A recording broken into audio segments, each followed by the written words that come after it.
In this video, we will take another application of biotechnology in medicine, that is ELISA. The full form of ELISA is Enzyme-Linked Immunosorbent Assay. This test can be performed to know whether a patient is HIV positive or not. Means ये AIDS का test होता है ELISA, जानने की ये कोशिश की जाती है कि पेशेंट HIV पॉजिटिव है या नहीं, वो इस टेस्ट के थ्रू पता चलता है। ये टेस्ट जिस प्रिंसिपल के ऊपर बेस्ड है वो है antigen antibody reaction. ELISA test को इंट्रोड्यूस किया था 1971 में ग्रुप ऑफ साइंटिस्ट्स के द्वारा। पहला ग्रुप था एंगवेल एंड पर्लमैन का और दूसरा ग्रुप था वीमैन और स्कर्स का। अब ELISA टेस्ट को करने के लिए लिया क्या जाता है, एक पॉलीस्टायरीन माइक्रोटाइटर प्लेट ली जाती है। इस प्लेट में कुछ वेल्स बनी होती हैं, जैसे ये बाय द वे प्लेट है तो इसमें कुछ खाइयाँ जैसी बनी हुई हैं, ठीक है, जिसमें सैंपल को भरा जाता है बाद में। बट टेस्ट की बेसिस देखने से पहले हम थोड़ा सा HIV वायरस या एड्स वायरस के स्ट्रक्चर के ऊपर नज़र डालते हैं। HIV वायरस में जो जेनेटिक मटेरियल है दैट इज़ RNA और यहाँ पर एक एंजाइम प्रेजेंट होता है that is reverse transcriptase enzyme, और इसके साथ यहाँ पर GP120 प्रोटीन है जो ये ब्लू कलर से बनाया हुआ है, ठीक है। और ये जो GP120 प्रोटीन है ये ग्लाइकोप्रोटीन होता है और ये वायरस में एंटीजेनिक पार्ट डिनोट करता है। मीन्स वैसे भी वायरस को हम एक एंटीजन मानते हैं। देखिए ये इसका प्रिंसिपल भी एंटीजन एंटीबॉडी रिएक्शन है, तो एंटीजेनिक पार्ट कौन सा है इस वायरस में, वो हम GP120 प्रोटीन या GP120 ग्लाइकोप्रोटीन को लेकर चल रहे हैं। बट ये GP120 माइक्रोप्रोटीन जो है, ग्लाइकोप्रोटीन GP120 जो है दे आर एंटीजेनिक, बट ये मास्क्ड है। देखिए ये ब्लैक पेन से मैंने ऊपर से प्रोटीन के ऊपर ब्लैक पेन से कवरिंग बनाई हुई है, this is mask of GP120 protein, ठीक है। और बहुत रेयर चांसेस होते हैं कि ये मास्क हटता हो। ये तभी हटता है कुछ टाइम के लिए जब ये वायरस किसी हेल्पर टी सेल के साथ कांटेक्ट में आता है, और उस टाइम ये मास्क यहाँ से हट जाएगा और ये वायरस अपना genetic material that is RNA उसको इस हेल्पर टी सेल के अंदर इंसर्ट करेगा। बट वो बहुत ही फ्रैक्शन ऑफ सेकेंड्स के लिए पॉसिबल होता है, ठीक है।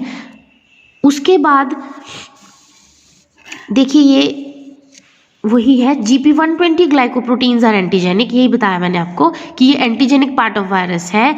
बट ये हमारी किसी भी ऑर्गेनिज्म की बॉडी जो है एंटीबॉडीज नहीं बना सकती है इस GP120 ग्लाइकोप्रोटीन के लिए, क्योंकि ये मास्क्ड पार्ट है वायरस का and it is covered by a non antigenic layer. ये वाला मास्क है जो ये नॉन एंटीजेनिक लेयर से कवर्ड है। इसीलिए जब किसी भी ऑर्गेनिज्म की बॉडी इस GP120 प्रोटीन के कांटेक्ट में आती है तो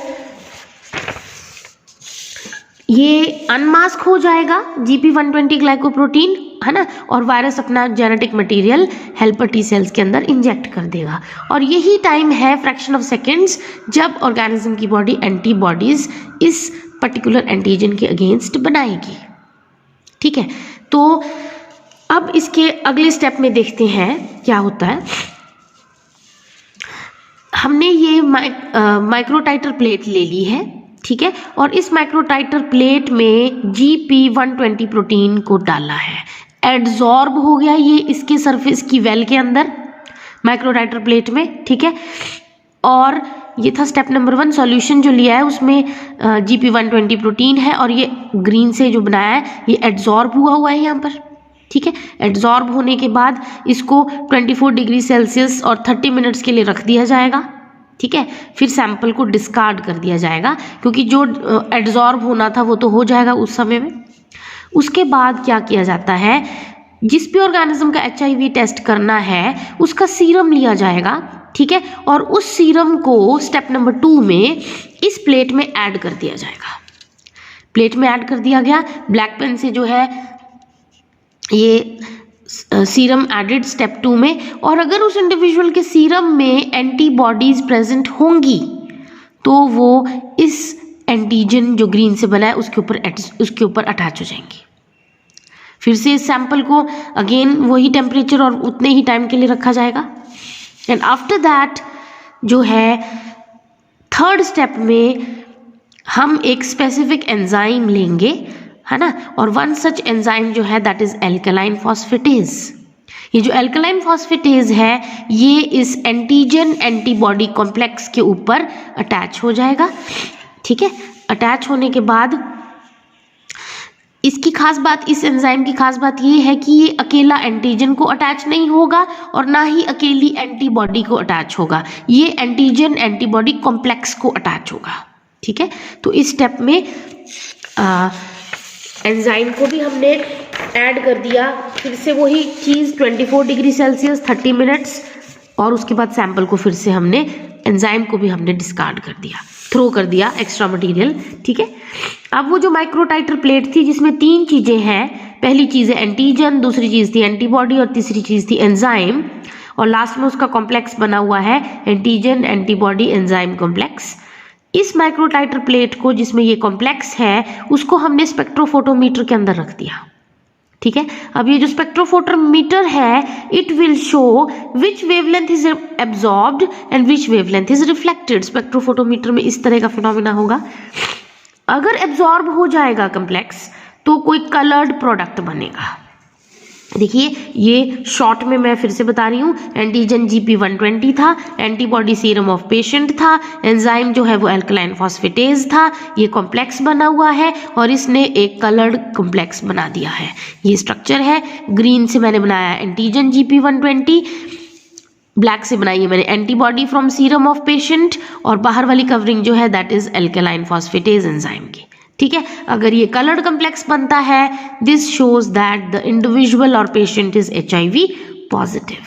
बट कई बार ऐसा होता है ये कॉम्प्लेक्स कलर जो है एग्जैक्टली क्लियर रिजल्ट नहीं देता, जिसकी वजह से जो है पेशेंट को कुछ दिनों बाद फिर बुलाया जाता है, कुछ दिनों बाद फिर इसलिए बुलाया जाएगा क्योंकि उसकी बॉडी, पेशेंट की बॉडी आफ्टर सम डेज वो एंटीबॉडीज को सिंथेसाइज कर देंगी, हो सकता है, तो फिर से वो टेस्ट क्लियर हो जाएगा, ठीक है। तो this way on the basis of principle of antigen antibody enzyme complex, the test of ELISA that is performed to know whether the person is suffering from AIDS or not. So this is another important application of biotechnology in medicine.